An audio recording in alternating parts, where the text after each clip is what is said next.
প্রযুক্তি বিপ্লবের সময়ে বাংলাদেশেও বিজ্ঞান শিক্ষায় গুরুত্ব দেয়া হচ্ছে। তবে দেশের প্রান্তিক এলাকার প্রাথমিক বিদ্যালয়গুলোতে নানাবিধ সীমাবদ্ধতার কারণে এখনও শিশুদের কাছে বিজ্ঞান শিক্ষা আনন্দদায়ক হয়ে উঠছে না। প্রাথমিক বিদ্যালয়ে শিশুরা যে পড়াশোনা করতে যায় সেখানে বিশেষ করে বিজ্ঞানের মতো অর্থে যে কঠিন বিষয়গুলি সেগুলি তাদের ক্লাসরুমের বাইরে প্রকৃতির কাছে নিয়ে গিয়ে বিজ্ঞানটাকে ব্যাখ্যা করা হয়ে থাকে, তাহলে যে আনন্দ তারা পায় তাহলে সহজেই তাদের পক্ষে বোঝা সম্ভব হয়। নেটস বাংলাদেশের ইনশেয়ার প্রকল্পের সহায়তায় নওগাঁ জেলার পত্নীতলা ও নেয়ামতপুর উপজেলা এবং নীলফামারী জেলার ডিমলা ও ডোমার উপজেলায় ৮০টি সরকারি প্রাথমিক বিদ্যালয়ে বিভিন্ন স্তরের শিক্ষার্থীদের মাঝে বিজ্ঞান শিক্ষাকে সহজ ও আনন্দময় করে তুলতে বিভিন্ন পদক্ষেপ নেওয়া হয়েছে।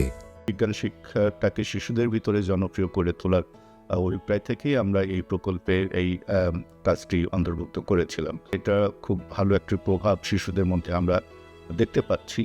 প্রকৃতি প্রত্যেক শিশুর প্রথম শিখন কেন্দ্র। প্রকৃতির পাঠশালায় শেখার প্রক্রিয়া সারা জীবনই চলমান থাকে। পাঠ্য বইয়ের পাতায় শিশুরা যা শিখছে তার পাশাপাশি তাদেরকে শ্রেণীকক্ষের বাইরে নিয়ে প্রকৃতি থেকে বিজ্ঞান শিক্ষার অভিনব উদ্যোগ নেওয়া হয়েছে ইনশেয়ার প্রকল্পের মাধ্যমে।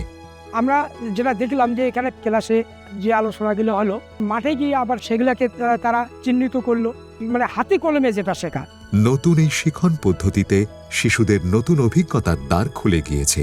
শিক্ষা হয়ে উঠছে দারুণ কার্যকরী ও দীর্ঘস্থায়ী।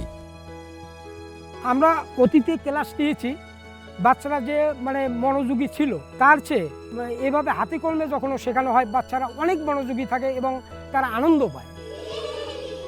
শিশুদের মধ্যে অজানাকে জানবার আগ্রহ তীব্রতর করে তুলতে সবচেয়ে বড় ভূমিকা রাখেন দক্ষ শিক্ষক।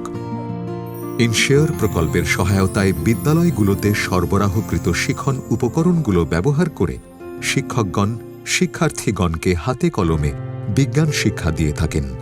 একজন ভালো বিজ্ঞান শিক্ষক উপকরণের সঠিক ব্যবহার ও সহজ প্রাপ্যতা নিশ্চিত করতে শিশুদের সহায়তা করেন। শিখন প্রক্রিয়া সঠিকভাবে পরিচালনার ক্ষেত্রে প্রকল্প সংশ্লিষ্টরা শিক্ষকদের নিয়মিত দিক নির্দেশনা দেন। প্রতি 2টা স্কুলে আমাদের একজন করে এডুকেশন সাপোর্ট অর্গানাইজার থাকেন। তারা বিজ্ঞান ক্লাসটা কিভাবে নিতে হয় বা স্কুলের আরও যাবতীয় কাজে কিভাবে শিক্ষককে এবং অন্য যেই নানাবিধ কাজ আছে সেখানে সাপোর্ট দিতে পারে সেটার জন্য তাদেরকে আমরা ট্রেনিং দিই।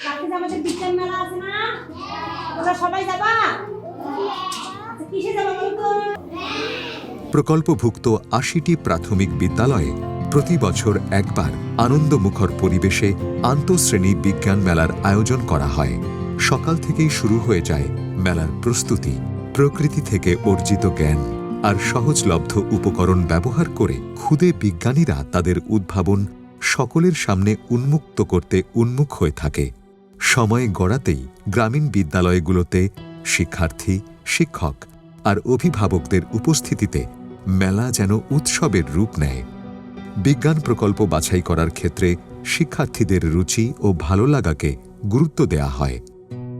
মেলায় অংশগ্রহণকারী ক্ষুদে বিজ্ঞানীরা নিজেদের প্রজেক্ট প্রদর্শনের সুযোগ পাওয়ায় বিজ্ঞানের প্রতি আরও বেশি আগ্রহী হয়ে ওঠে। এখানে আমিও কাজ নিয়ে যাচ্ছি, আমার বন্ধু বান্ধবও কাজ নিয়ে যাচ্ছি। আমার ভালো লাগে, অনেক কিছু শিখতে পারতেছি। আমার বাচ্চাগুলো অনেক কিছু শিখতেছে, জানতেছে, তারা উদ্বুদ্ধ হচ্ছে। তারা যেরকম উদ্দীপনা নিয়ে এই মেলার আয়োজন করেছে, ভবিষ্যতে তারা উচ্চতর শ্রেণীতে বিজ্ঞান এবং প্রযুক্তিতে বিশেষ অবদান রাখবে বলে আমি মনে করি। আন্তঃশ্রেণী বিজ্ঞান মেলার পাশাপাশি প্রকল্পভুক্ত বিদ্যালয়গুলোকে নিয়ে আন্তঃবিদ্যালয়ে বিজ্ঞান মেলারও আয়োজন করা হয়। বিদ্যালয়গুলোর মাঝে প্রতিযোগিতার প্রস্তুতি শুরু হয়ে যায়। সকাল সকাল বিভিন্ন বিদ্যালয়ের শিক্ষক ও শিক্ষার্থীগণ ক্ষুদে বিজ্ঞানীদের উদ্ভাবন নিয়ে হাজির হতে থাকে। নিজেদের স্টল গোছানো শুরু করে। শিক্ষার্থী, শিক্ষক, অভিভাবক, এলাকাবাসী আর শিক্ষা সংশ্লিষ্ট সরকারি বেসরকারি প্রতিষ্ঠানের কর্মকর্তাদের অংশগ্রহণে মেলা প্রাঙ্গণ জমজমাট হয়ে ওঠে। এখানে যে মেলাটা হচ্ছে এটা হচ্ছে একটা সম্পূর্ণ ব্যবহারিক। যাদের মনে বিজ্ঞান প্রযুক্তি নিয়ে সামনে আরো কাজ করার ইচ্ছা বা আকাঙ্ক্ষা আছে, হয়তোবা তারা সামনে আরো বৃহত্তর অঙ্গনে কাজ করার অনুপ্রেরণা পেতে পারে। এখানে একেবারে প্রতিযোগিতার মনোভাবটাও সৃষ্টি হচ্ছে, নিজের স্কুলকেও প্রেজেন্ট করতে পারতেছে, খুদে বিজ্ঞানীরা নিজেদের উদ্ভাবন প্রদর্শনের পাশাপাশি অপরের প্রজেক্ট থেকেও শিখতে পারে।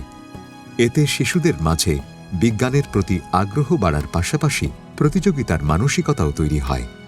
এখানে এসে আমি অনেক কিছু দেখলাম, বিজ্ঞান সম্পর্কে জানলাম। বিজ্ঞান মেলাটা হওয়া ভালো, বাচ্চাদের জ্ঞান অর্জন করা হয় এখানে।